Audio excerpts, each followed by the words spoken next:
नमस्कार। स्वागत है आप सभी का क्लिक इंडिया में। आज हमारे साथ हमारे स्टूडियो में एक बेहद खास शख्सियत मौजूद है, जो हिंदू जन जागृति समिति के मार्गदर्शक होने के साथ साथ एक आध्यात्मिक विचारक भी हैं। आइए स्टूडियो में स्वागत करते हैं चारुदत्त पिंगले सर का। सर, बहुत बहुत स्वागत है आपका। हाँ, बहुत बहुत नमस्कार। सर, साइंस और रिसर्च के बीच में आप हमेशा से रहे हैं, ऐसे में आपकी आध्यात्मिक यात्रा कब शुरू हुई? मेरी आध्यात्मिक यात्रा करीब करीब 23 वर्ष पूर्व प्रारंभ हुई। एक व्यवहारिक दृष्टि से देखें तो मैंने एमबीबीएस के बाद ईएनटी में एमएस किया, तो मैं एक मेडिकल फैकल्टी से पोस्ट ग्रेजुएट व्यक्ति हूँ। और सर्वसामान्य जीवन तो मेरा चल रहा था कि सीखना है, विज्ञान पढ़ना है, डॉक्टर बनना है। परंतु जब मैं मेडिकल साइंस में पढ़ रहा था तो उस समय मुझे कुछ जो बातें ध्यान में आई कि ऐसे कुछ बीमारियां हैं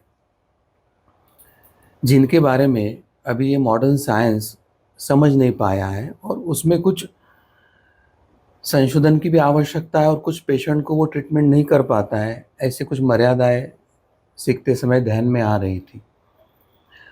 और ईश्वर की ऐसी कृपा हुई कि डॉक्टरी के बाद जब मैं हमारे गुरुदेव जी सच्चिदानंद परब्रह्म डॉक्टर आठवले जी, जो स्वयं एक साइकेट्रिस्ट थे, जिन्होंने इंग्लैंड में 10 वर्ष रिसर्च किया था हिप्नोथेरेपी और सेल्फ हिप्नोसिस के माध्यम से, स्वयं के एक पर्सनैलिटी के डिफेक्ट को रिमूव करके आइडियल पर्सनैलिटी बनने की प्रक्रिया में उनका एक योगदान था। तो उनके संपर्क में आने के बाद जब मुझे पता चला कि हेल्थ के जो 4 डायमेंशंस है, physical, mental, social and spiritual wellbeing, तो फिजिकल, मेंटल और सोशल वेलबींग के बारे में तो कुछ कुछ जगह हमको रेफरेंस मिल भी जाएंगे, परंतु विश्व अभी तक स्पिरिचुअल डायमेंशन ऑफ हेल्थ के बारे में अनभिज्ञ है, अनअवेयर है, और वो उसको खंगाल रहा है, वो उसको ढूंढने का प्रयास कर रहा है। और जब गुरुदेव जी ने हमें साधना के बारे में बताया, अध्यात्म के बारे में बताया, तो उनका एक घोष वाक्य था कि आनंदी जीवन के लिए अध्यात्म। तो मेरे मन में प्रश्न आया कि इतने बड़े बड़े उद्योजक है, कोई बड़े बड़े डॉक्टर है, कोई इंजीनियर है, कोई पॉलिटिशियन है, तो शायद ये आनंदी जीवन का अध्यात्म शायद किसी गरीब या पीड़ित व्यक्ति के लिए आवश्यक होगा। परंतु जब गुरुदेव जी के संपर्क में आया तो उन्होंने मुझे पूछा कि क्या लगता है किसके लिए आवश्यक है, तो मैंने कहा कि आम जो गरीब लोग हैं उनके लिए आवश्यक होगा। तो उन्होंने एक उदाहरण मेरे सामने रखा था कि अगर हम एक अमेरिका, उस देश का एक उदाहरण लेते, तो इकोनॉमिक डेवलपमेंट है, इंडस्ट्रियल डेवलपमेंट है, एजुकेशनल डेवलपमेंट है, साइंटिफिक डेवलपमेंट है, मेडिकल डेवलपमेंट है, और डेवलप कंट्रीज है, यानी पर कैपिटा उनका इनकम इतना है कि कोई व्यक्ति वहाँ गरीब नहीं, और सब खा पी के जीवन जी सकते हैं। तो मॉडर्न डेवलपमेंट के कारण जो इन्फेक्शियस या जो गरीबी के कारण जो बीमारियां होती है, कॉन्टेजिनस डिसीज या इन्फेक्शियस डिसीज, वो तो अमेरिका से इरेडिकेट हो चुके हैं। परंतु आप मेंटल या स्ट्रेस रिलेटेड इलनेस की तरफ जब आप मुड़ते हो तो सबसे ज़्यादा पेशेंट आपको यूरोप, अमेरिका, इन देशों में ही मिलेंगे। तो मेंटल इलनेस यानी एक मानसिक रोग का कारण सबसे ज़्यादा आपको उन्हीं देशों में मिलेगा।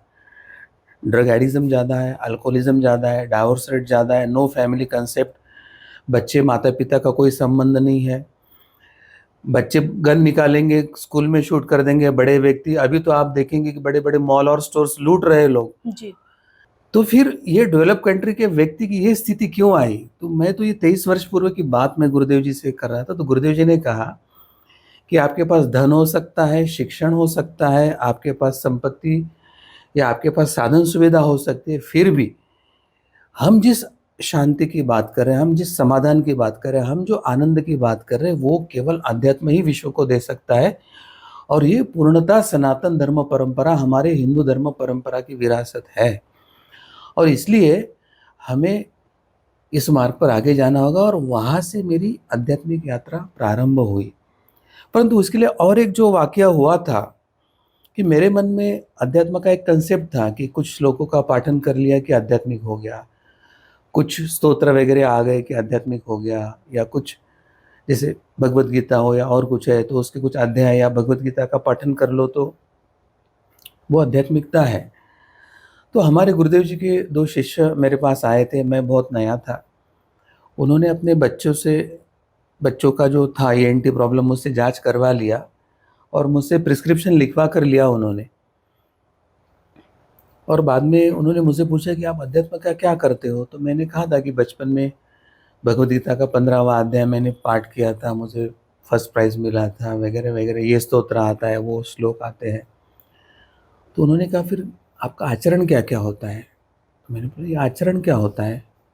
क्योंकि श्लोक और ये पाठ करना और मुखोद्गत करके बताना ये तो मुझे आ रहा था, आचरण की बात मुझे पता नहीं थी। तो उन्होंने मुझे मेरे प्रिस्क्रिप्शन को लेके पूछा कि अभी आपने मुझे प्रिस्क्रिप्शन दिया तो इसको हमने क्या करना अपेक्षित है?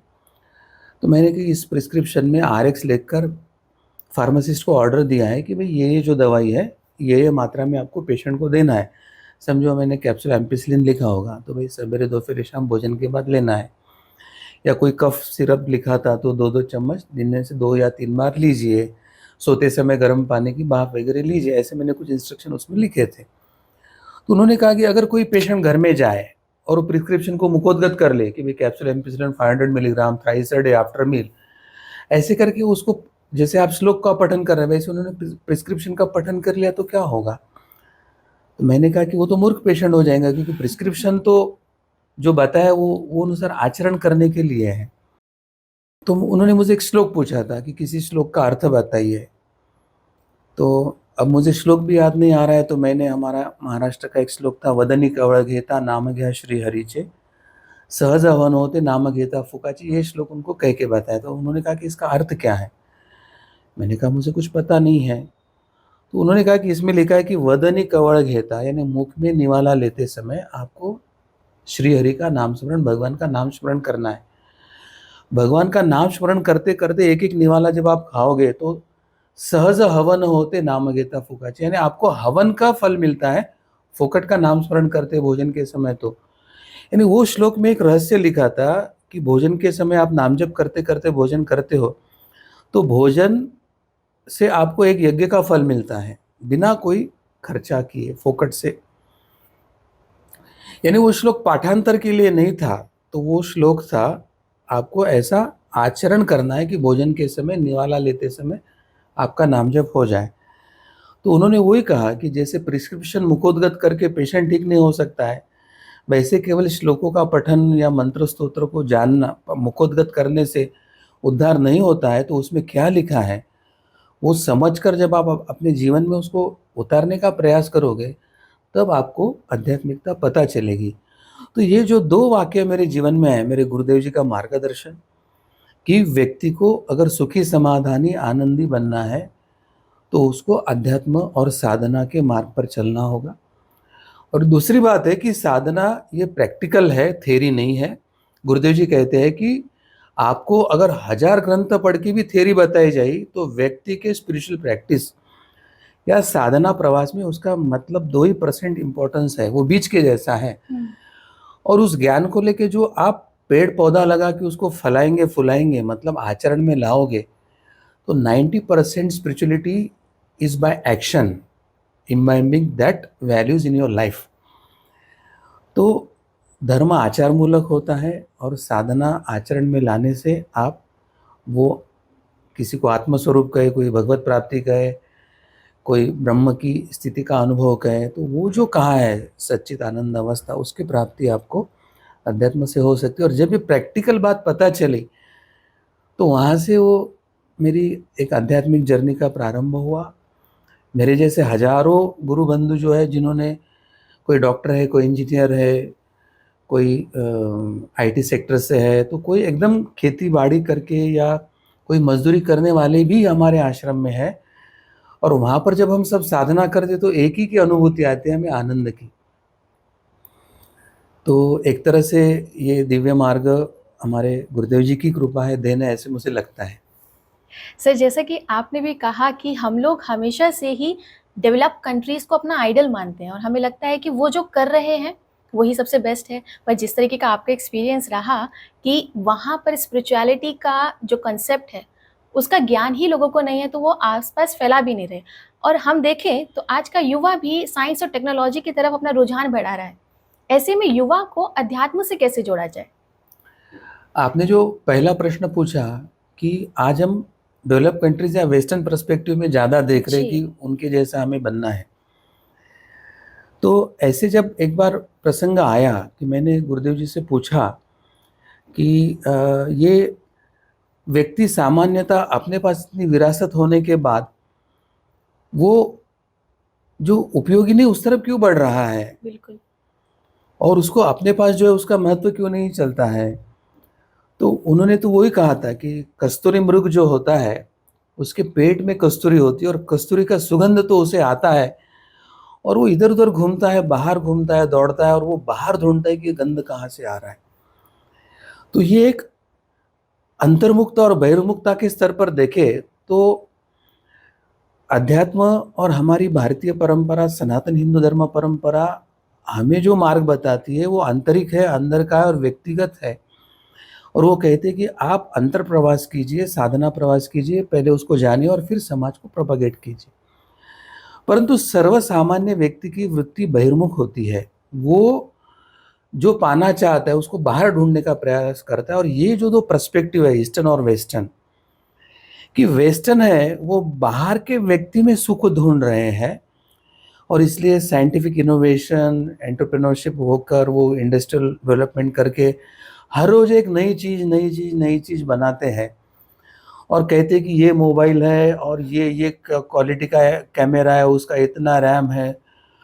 बड़े शौक से खरीदने लोग जाते हैं, और वो खरीदने तक जब दूसरा एड वहां देख लेता है कि अब ये तो और महंगा और उससे बड़ा आया, तो इतना बड़ी चीज खरीद कर 2 मिनट में वो दुखी हो जाता है कि अरे मैंने तो ये खरीद लिया, वो तो इतना अच्छा आया है। जी। तो हम जिस पर्सपेक्टिव में जा रहे हैं वो अशाश्वत है, नित्य बदलता हुआ है, और नित्य बदलने के कारण वो कभी आपको समाधान नहीं देता है। ये वेस्टर्न पर्सपेक्टिव है, और वो बाहर चीज है, और जिसका आलम्बन हम सुख के लिए कर रहे हैं वही विनाशी है। मतलब वो उसकी वैल्यू खत्म होने वाली है।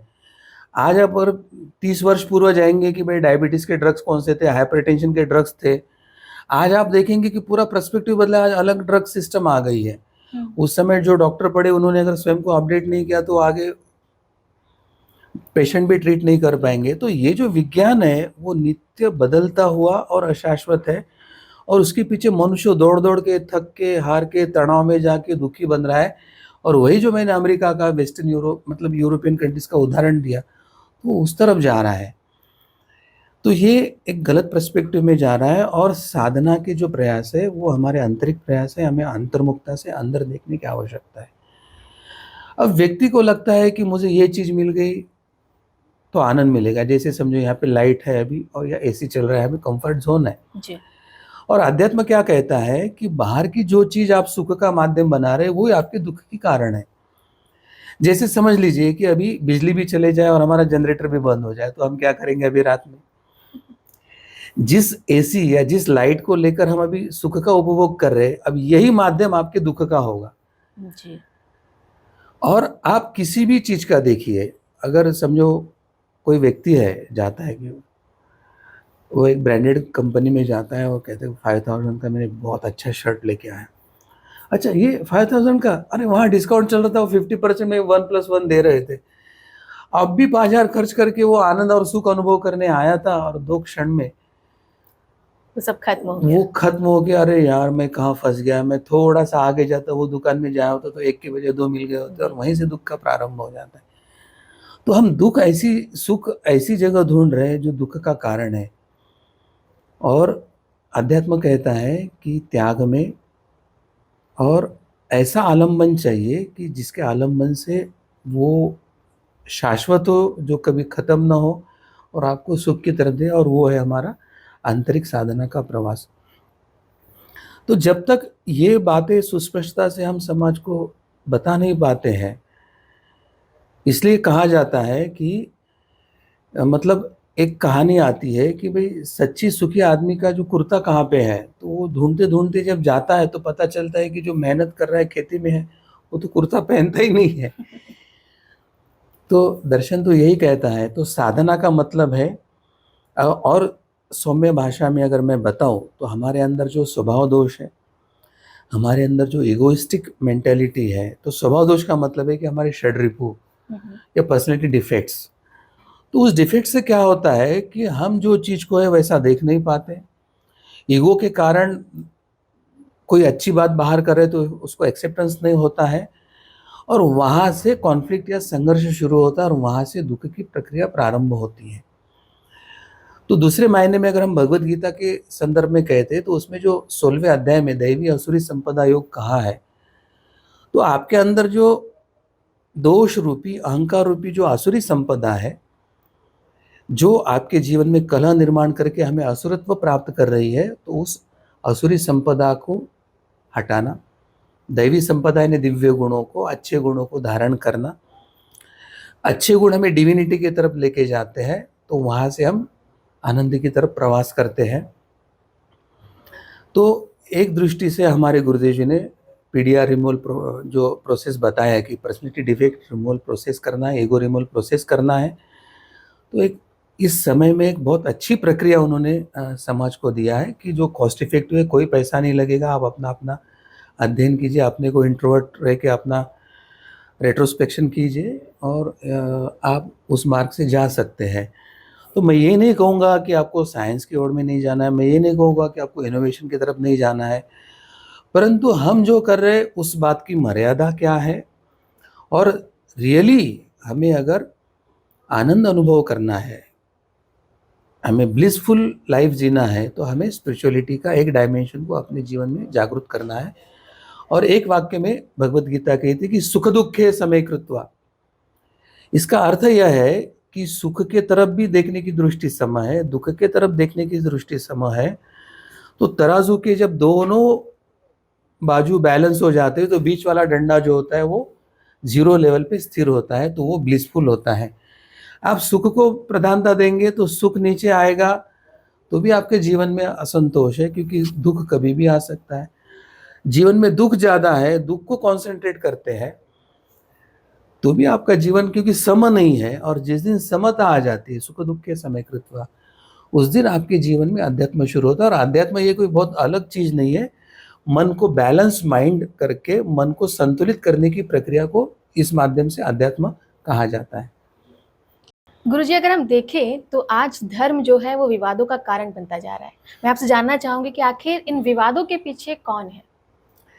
सबसे पहले तो मैं कहूँगा कि ये जो सोसाइटी है वो स्पिरिचुअली इलिटरेट सोसाइटी है, क्योंकि समाज को धर्म क्या है, रिलीजन क्या है, मज़हब क्या है, पंथ क्या है, सांप्रदाय क्या है, इसका डिफ्रेंसिएशन ही पता नहीं है। अब दूसरी जो बात है कि हमारी देवनागरी या संस्कृत लिपि जो है वो वोकेबलरी इतनी वास्ट है कि एक सूर्य अगर शब्द लेते तो सूर्य, भास्कर, रवि, हम उसको कितने मतलब सूर्य नमस्कार में 12 नाम गिना देते हैं, उसके बाद चाहे तो हमारे पास 50-100 नामों की, विष्णु का सहस्त्र नाम है हमारे पास, देवी का सहस्त्र नाम है। तो हमारे यहाँ एक संबोधन के लिए अनेक नाम और अनेक नामों की विशेषता उसके कार्यों में होती है, तो हमारी वोकेबलरी बहुत वास्ट है। उसके तुलना में अगर आप अंग्रेजी भाषा में जाओ तो SUN सन के अलावा और कोई पर्यायी शब्द सूर्य के लिए आपको मिलेगा ही नहीं। ऐसे हर शब्द के लिए आप जा सकते हैं। अब प्रॉब्लम है कि चाहे इस्लाम लो चाहे क्रिश्चियनिटी लो, उनके इसमें धर्म नाम का कोई कंसेप्ट न होने के कारण हमारा जो सनातन धर्म परंपरा में धर्म शब्द है उसका जो पर्सपेक्टिव है, उसका जो अर्थ है, उसके परिप्रेक्ष्य में एक भी अल्टरनेटिव वर्ड वो वोकेबलरी में है ही नहीं।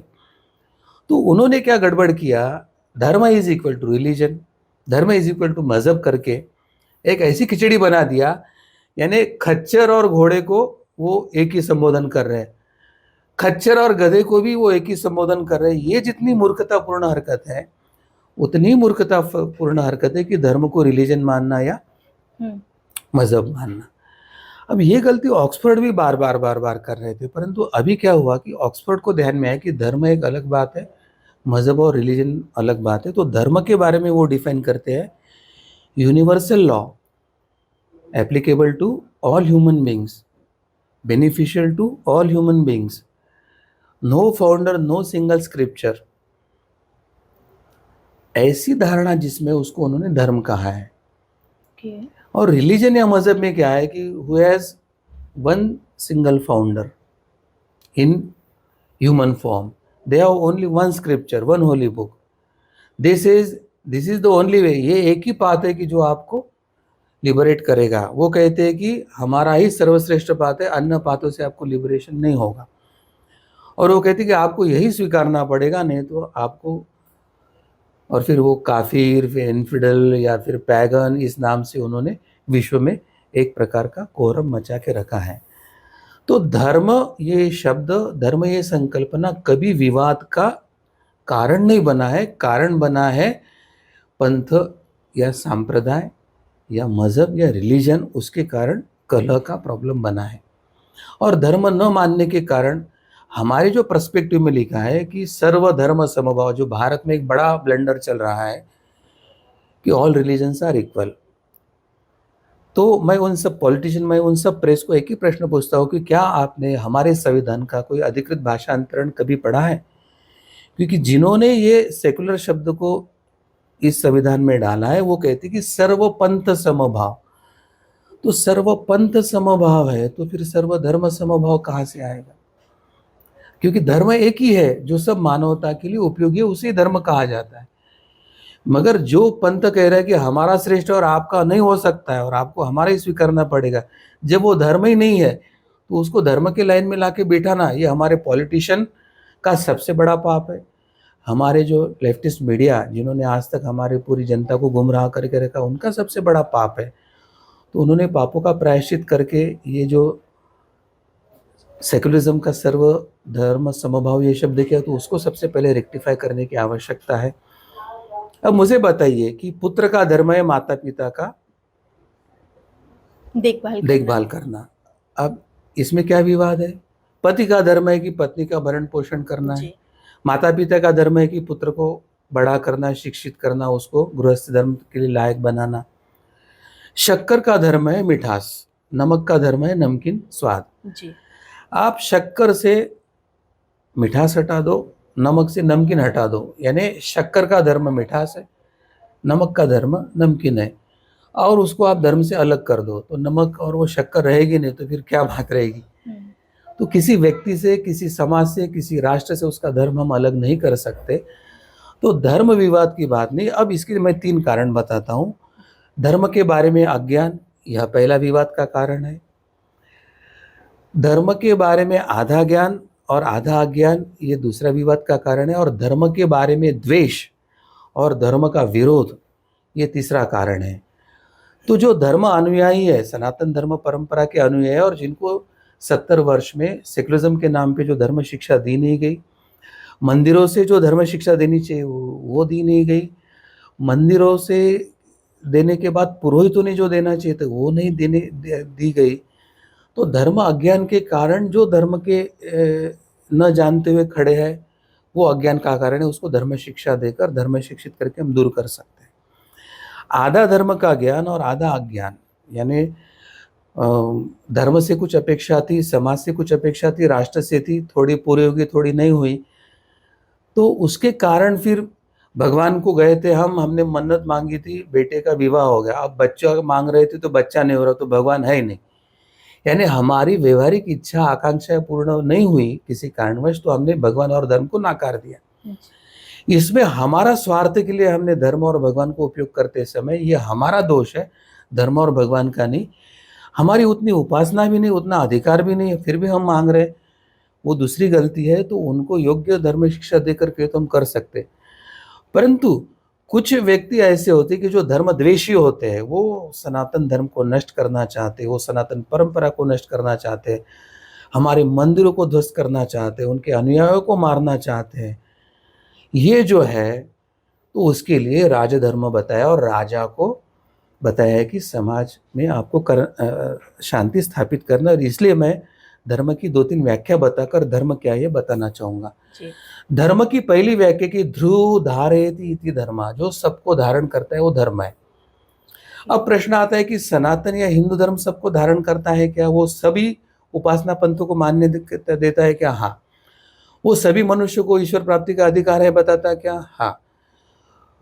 वो सभी के उन्नति के लिए कोई योजना चलाना चाहिए ऐसे बताता है क्या? हाँ। अब यही अगर आप अन्य पंथों के बारे में, चाहे इस्लाम हो, क्रिश्चियनिटी हो या अन्य पंथों के बारे में अगर आप कहते, तो वो ये नहीं कहते। वो कहते हैं कि जो हमारी परंपरा को मानेगा उसी को अधिकार है, अन्य को नहीं है, और उनका भला भी नहीं होगा। तो वो सब समाज को धारण नहीं करते। तो ध्रुव धारयति धर्म, उसमें वो धारण नहीं होता है।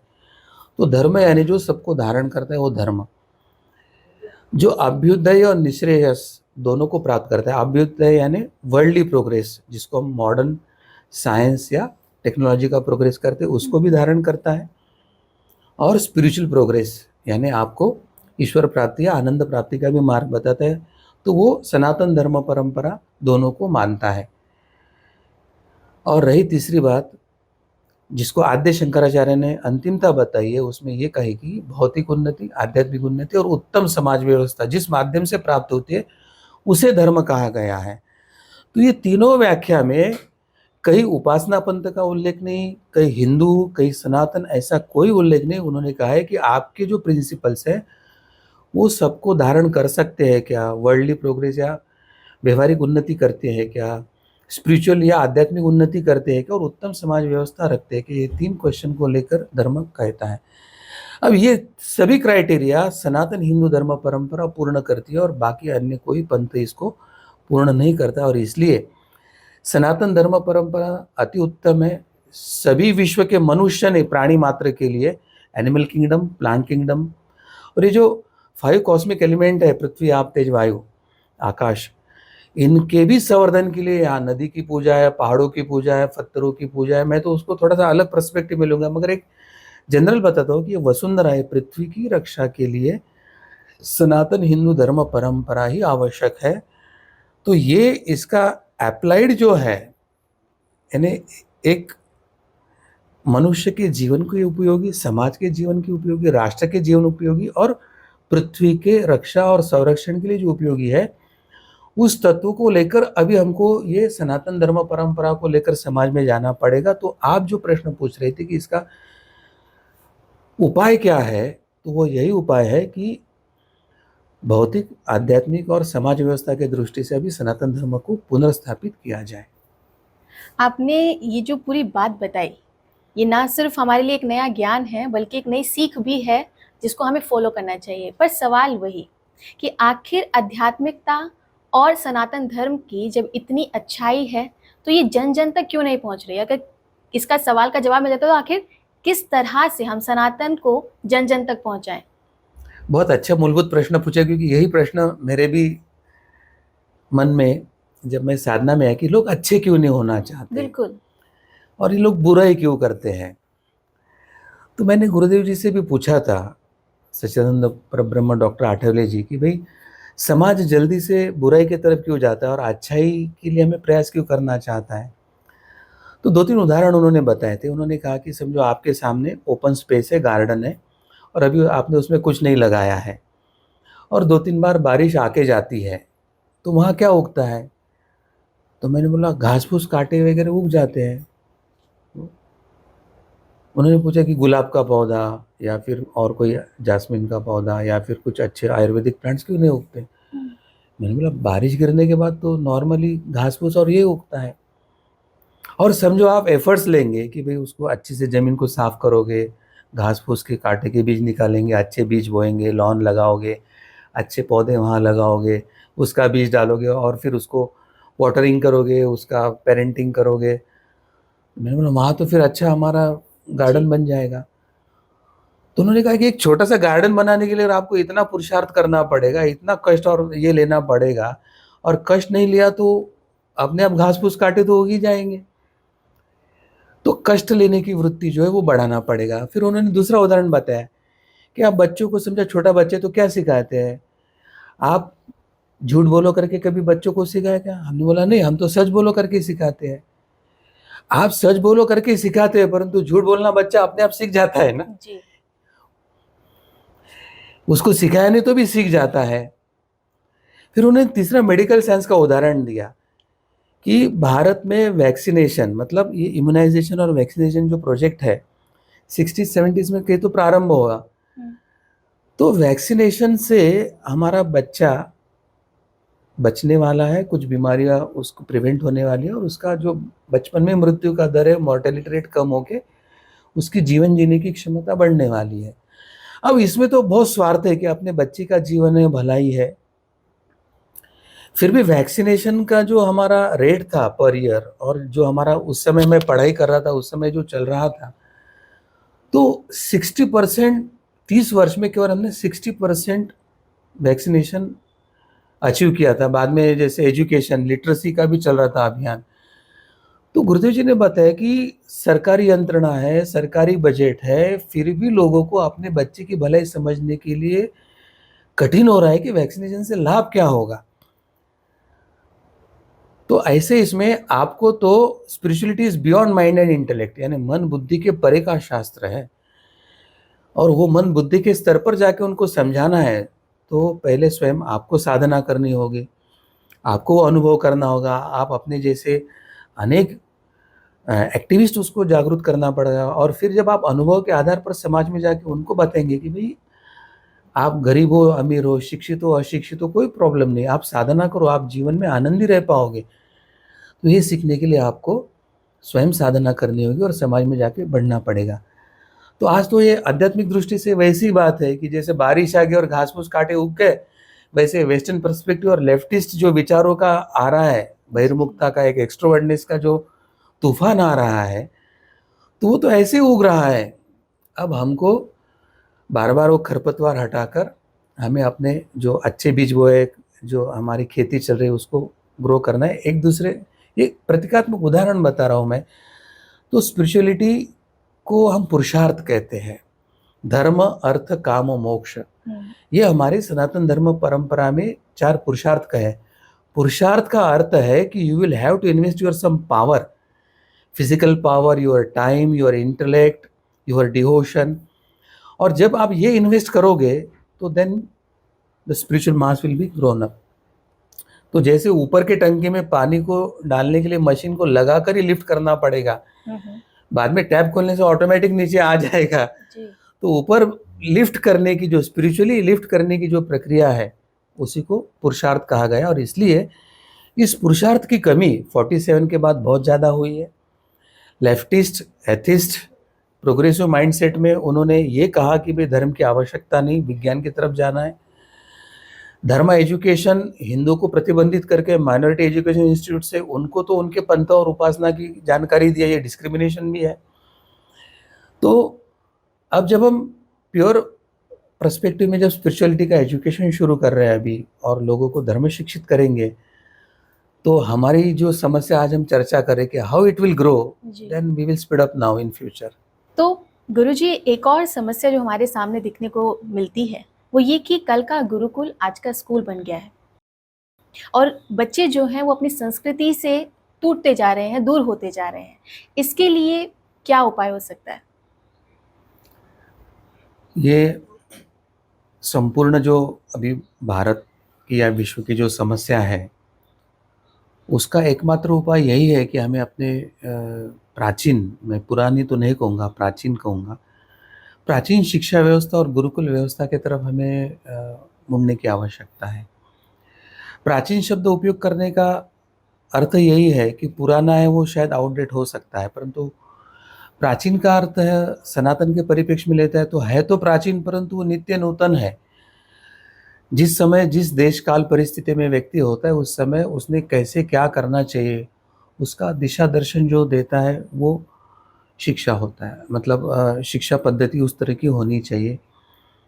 अब हमें सबको पता है कि मैकेलो प्रणीत ये जो अंग्रेज़ों का षड्यंत्र है, 1820 में जब ये सर्वे भारत में हुआ था तो 7 लाख गुरुकुल उस समय की जनसंख्या के लिए भारत में कार्यान्वित थे। वो गुरुकुल स्त्रियों के लिए थे, पुरुषों के लिए थे, रेसिडेंशियल थे और सभी जाति के शिक्षक उसमें शिक्षक हुआ करते थे। कौशल्य मतलब स्किल डेवलपमेंट से लेके तो ज्ञान परंपरा तक, संगीत कला से लेके तो युद्ध कला और मेटलर्जी तक सभी विद्याएं हमारे यहाँ सिखाई जा रही थी। मुझे बताइए कि 1700 वर्ष पूर्व की राजस्थान की ब्यावर की हमारी तांबे की खदान है, खान है, माइनिंग हमारे उस समय से हो रहा था। जी। मोहनजोदड़ो और ये जो हमारे राकिन वगैरह जो सब हमारे मिले हैं, उसमें प्लान्ड सिटी और प्लान्ड ड्रेनेज से लेके तो पॉट्स बनाना और ज्वेलरी का जो हमें रिप्रेजेंटेशन मिला है, तो 300-400 वर्ष पूर्व जो औद्योगिक क्रांति इंग्लैंड में हुई, उसको रेफरेंस मान के हमारा एजुकेशन हो रहा है। इसका मतलब हमारा पॉइंट ऑफ रेफरेंस ही गलत है। सेकेंडली, इकोनॉमिक का अभी पूरा विश्व काम कर रहा है, तो रिसेंटली एक जो पुस्तक पब्लिश हुआ है इकोनॉमिक के संदर्भ में, मुझे अभी उसका नाम याद नहीं आ रहा है, तो उसमें कहा है कि हमारे 500 वर्ष पूर्व भारत का जीडीपी 31% था और कुछ 100 वर्ष पूर्व हमारा नियरली 40% जीडीपी था, विश्व में कंट्रीब्यूशन था और विश्व का सभी व्यापार भारत से होता था। हम कहते कि वास्को द गामा ने भारत को खोजा है, परंतु वास्को द गामा का स्वयं का चरित्र पढ़ते हैं तो वो कहता है कि मेरे जहाज से 10 गुना बड़ा ऐसे गुजराती व्यापारी का जहाज था और जिसने हमें रास्ता दिखा के भारत तक के लाया है। तो ये क्या षड्यंत्र है कि हमें अपना सच्चा इतिहास नहीं बताया जा रहा है। प्लास्टिक सर्जरी के इसमें जब कर्नाटक में युद्ध चल रहा था और अंग्रेज और टीपू सुल्तान के युद्ध में जब अंग्रेजी एक कमांडर का, सोल्जर का नाक कटा था, तो उसको महाराष्ट्र में पूना में लाके हमारा जो बार्बर केश करताने वाला जो व्यक्ति है, उसने प्लास्टिक सर्जरी करके नाक का रिकंस्ट्रक्शन किया था। तो रॉयल सोसाइटी ऑफ सर्जन्स में इंग्लैंड में वो डॉक्यूमेंटेशन है कि वो कहते हैं कि जब हमें सर्जरी के हम प्राथमिक अवस्था में थे तो भारत में सामान्य केश काटने वाला व्यक्ति प्लास्टिक सर्जरी किया करता था। तो Indian technique of plastic surgery में अभी रिसर्च चल रहा है। तो हमने मैथमेटिक्स लो, जीरो का कंट्रीब्यूशन लो, और ये जो एस्ट्रोलॉजी की बात कर रहे हैं, अभी हम चांद पे गए तो बड़ा विश्व आश्चर्यचकित हुआ है, परंतु एस्ट्रोनॉमी और हमारे पंचांग और कालगणना की परंपरा से अगर जाएंगे तो आज हम नासा जो कर रहे हैं, तो नासा तो आपका चंद्र ग्रहण सूर्य ग्रहण कब लगेगा वो भी नहीं बता पा रहा था, उसको कैलकुलेशन नहीं हो रहा था। भारतीय गणित और खगोल शास्त्र एस्ट्रोनॉमी ने उसको दिशा दिया है। तो कहने का मतलब यही है कि हमारा जो प्राचीन है, नित्य नूतन सनातन है, जो शिक्षा व्यवस्था है, जो ऋषि मुनि तपस्या करके भारतीय ज्ञान परंपरा के साथ, ज्ञान विज्ञान के साथ, आंतरिक बाह्य सुरक्षा के शिक्षा के साथ, संगीत कला नाट्य के शिक्षा के साथ, अन्य जो स्किल डेवलपमेंट थे, एग्रीकल्चर से लेके तो मेटलर्जी तक के गहने, सोने चांदी, डायमंड ज्वेलरी वर्क होता था। तो उन सब शिक्षाओं को, मतलब 14 विद्या और 64 कलाओं को पुनर्स्थापित करने के लिए हमें वही गुरुकुल पद्धति, जहाँ गुरु के घर में जाके विद्यार्थी निवास करके अपने आश्रम जीवन से एक ब्रह्मचर्य आश्रम में एक शिक्षा ग्रहण करने की जो विधि होती थी उसको पुनर्स्थापित करना, उसके बाद गृहस्थ आश्रम, वानप्रस्थ, तो सब आश्रम जीवनों की स्थापन करना। तो उसके लिए हमारी गुरुकुल शिक्षा पद्धति को पुनर्स्थापित करने की प्रक्रिया हमें आरंभ करनी चाहिए और कुछ पहल उसमें प्रारंभ हुई है। तो सर, आज हम देखें तो काफ़ी लोगों का ये मानना है कि ये अध्यात्म, ये ज्ञान कुछ ही लोगों तक सीमित रह गया है, ये अमीरों तक ही सीमित रह गया है, ऐसा भी कुछ लोग कहते हैं। तो सब तक ये ज्ञान पहुंच सके, सब तक ये बात पहुंच सके, इसके लिए क्या ज़रूरी है? मॉडर्न आप जो आरोप स्पिरिचुअलिटी को लगा रहे हैं, मुझे लगता है वो आरोप आज अगर आज का न्यूज़पेपर खोले तो प्राइवेटाइजेशन ऑफ एजुकेशन होने के बाद मेडिकल इंजीनियरिंग से लेके तो आर्किटेक्ट और ये जो बिजनेस हाउसेस खड़े हो रहे हैं, तो आज की भी शिक्षा, उच्च शिक्षा एक लिमिटेड लोगों के पास, धनी लोगों के पास एकत्रित हुई है। तो वर्तमान परिप्रेक्ष्य का ये जो आरोप है उसको तो मैं सत्यता से देख रहा हूँ, परंतु लिटरेसी का यहाँ का जो संकल्पना है भारत का कि वो कोई शिक्षा में आपने साइन करना सीख लिया तो लिटरेट हो जाएगा, या किसी को देवनागरी लिपि का वाचन हो गया तो वो शिक्षित हो जाएगा। तो शिक्षा यानी क्या और शिक्षा के मायने यानी क्या, वो सुस्पष्ट होने की आवश्यकता है, चाहे स्वामी विवेकानंद हो, योगी अरविंद जी हो, हमारे गुरुदेव डॉक्टर आठवले जी हो। उन्होंने शिक्षा का या हमारी सनातन परंपरा का शिक्षा का उद्देश्य है कि सत्य का रियलाइजेशन, हमारे स्वरूप का ज्ञान या आनंद की प्राप्ति, या मनुष्य को देवत्व की प्राप्ति, ब्रह्म स्वरूप की प्राप्ति, उन्होंने अत्यंत उच्च कोटि का ध्येय दिया है। और इस प्रवास में पहले मनुष्य मनुष्य को, फिर मनुष्य देवत्व को, और फिर मनुष्य दिव्यत्व को प्राप्त होता है। तो आज की शिक्षा का उद्देश्य क्या है? ये पेट भरने वाली शिक्षा है कि मुझे नौकरी कैसे मिले या बिजनेस कैसे मिले। आज अगर मनुष्य अपने माता पिता को समय नहीं दे पा रहा है, और आज हमारे यहाँ अनाथ आश्रम भी बड़े और वृद्धा आश्रम भी बड़े हैं, तो हमारा ये मॉडर्न एजुकेशन जो अपने माता पिता से विच्छेद कर रहा है, अपने बच्चों से विच्छेद कर रहा है, जो डाइवोर्स रेट बढ़ाकर पति पत्नी और एक परिवार संस्था को, विवाह संस्था को खत्म कर रहा है, तो ये शिक्षा है या जो हम देवनागरी भाषा में पनिशमेंट को शिक्षा कहते, वो शिक्षा हो गई है? इसका सबसे पहले चिंतन इनिशिएट करने की आवश्यकता है। क्योंकि अशिक्षित भी व्यक्ति आज अपना उपजीविका के लिए धन तो कमा रहा है। धीरूभाई अंबानी का अगर उदाहरण ले तो वो शिक्षित व्यक्ति नहीं थे, मगर जो हाईएस्ट उन्होंने एक बड़ा फाउंडेशन जो है, तो सबसे अमीर व्यक्ति जो भारत के वो अशिक्षित थे। तो फिर शिक्षा क्या है? जो मनुष्य अपने परिवार संस्था को, अपने माता पिता का जो अब पारिवारिक दायित्व को मानता है, समाज के दायित्व को मानता है, राष्ट्र के दायित्व को मानता है, अपने प्राणी और वनस्पति सृष्टि को दायित्व को मानता है, और एक सहजीवन सबको साथ लेकर आनंद से जीने की प्रक्रिया करना चाहता है, उसे शिक्षा कहते हैं। मगर आज का शिक्षा क्या है? Owners pride and neighbours envy. Jealousy create कर रही है। जो जेलसी क्रिएट कर रही है आज के कंपटीशन में, हेल्दी है कि कंपटीशन तो पहले भी था एजुकेशन में, पहले भी विद्यार्थियों की परीक्षाएं होती थी, परंतु आज सेकंड पोजीशन का लड़का चाहता है कि फर्स्ट पोजीशन वाला लड़का एक्सीडेंट हो जाए, उसको रूम में बंद करा दे, पेपर के पहले बीमार हो जाए तो मैं फर्स्ट आ जाऊं। इस प्रकार का जो एटीट्यूड लेकर ये कंपटीशन अनहेल्दी चल रही है, क्या उसको हम शिक्षा कहेंगे?